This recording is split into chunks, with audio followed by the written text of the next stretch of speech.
Alright guys, this is Dr. Morse, Fantasy Doctors. We're going to talk about the Jacksonville Jaguars' Leonard Fournette today.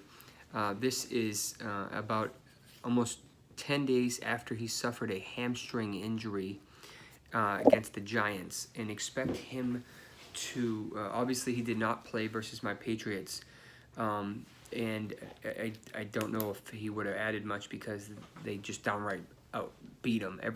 I believe he's missed 4 games in the past year and a couple months since he became the starting running back for the Jacksonville Jaguars. Basically, they play really well while he's not in the lineup, whether that's because of offensive scheming or whatnot. But the kid's a dynamic player. There's no question about that. But supposedly the Jaguars don't miss him much, and I don't think they'll miss him much next week if he doesn't play, because they're facing Tennessee, if I remember correctly, and Tennessee is garbage right now. So I don't think they need him. If it was up to me, if I was the medical doctor of the Jacksonville Jaguars, I would recommend that he's out another week. Why?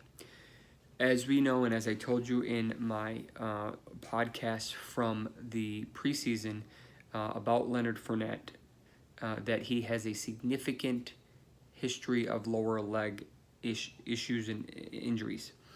Whether it's one ankle, whether it's the other ankle, surprisingly no knee injuries as far as we know. But he's had hamstring injuries before as far as I can recollect, and this is no different.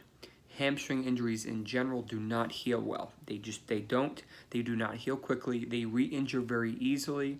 Usually a hamstring injury starts proximally kind of near the bottom of the butt, where the hamstring muscles insert onto the bone.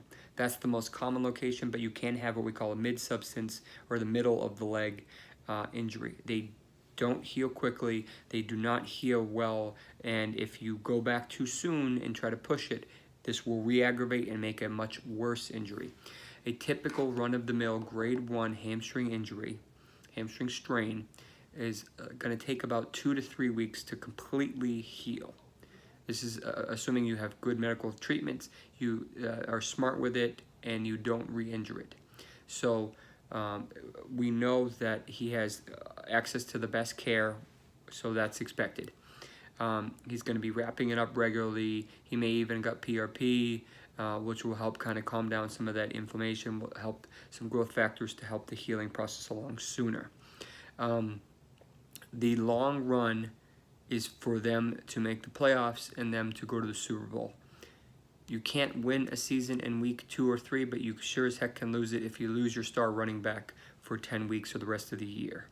Kind of like OBJ last year, done for the whole year, and although they weren't very good, they're not going to be any better without him. So Yeldon really didn't do much. Grant actually looked pretty good. I watched the entire game. Their defense is legit, so I think they can afford to take another week off. It is my concern that if he plays this week, even though he's a little better, all it takes is one tweak, and then we're talking about him being out for 6 weeks. So now we're not talking about missing weeks 3 and 4. We're talking about missing weeks 4, 5, 6, 7, 8, 9, 10. All right, you see the difference here? So you have to be cautious, especially in someone who's not been able to stay healthy. I don't want to label him injury prone, but this guy has not been able to stay healthy. He's missed several different games over the past several seasons, both college and the NFL.